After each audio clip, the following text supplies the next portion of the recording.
Paul Chambers had relief written all over his face when he emerged from court, a man whose life had been destroyed by the British legal system, finally exonerated. Mr. Chambers had been prosecuted, sacked from 2 jobs, criminalised, because the law had decided his attempt to make a joke on Twitter was actually a menacing threat.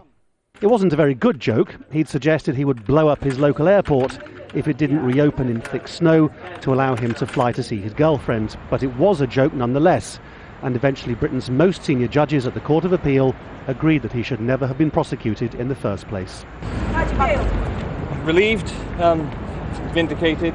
It's about all I can muster at the minute. It's ridiculous that they ever got this far. This case has legal ramifications for hundreds of millions of users of all social networks, not just Twitter.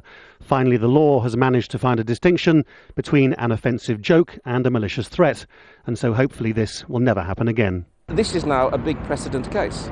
Paul Chambers' case against the DPP will be used for many, many years to come to propagate freedom on the social networks. And affects the rights of hundreds of millions of the Twitter rights users. Of hundreds of millions of people, not just in this country, but elsewhere, the right to make a joke, even if it's a bad joke. British prosecutors were notably absent from the court's judgment. Politicians say they want them to be called to Parliament to explain why this case was ever brought and what it says about freedom of speech in Britain. I really think that the Justice Select Committee needs to haul the CPS in front of it and ask them some very searching questions. Just remember, this wasn't marginal. This wasn't a communication that any reasonable person could have said he's making a terrorist threat. It was a very obvious joke. And yet the CPS chose to take this all the way to the High Court, and that is an absolute disgrace and something that Parliament needs to be looking at.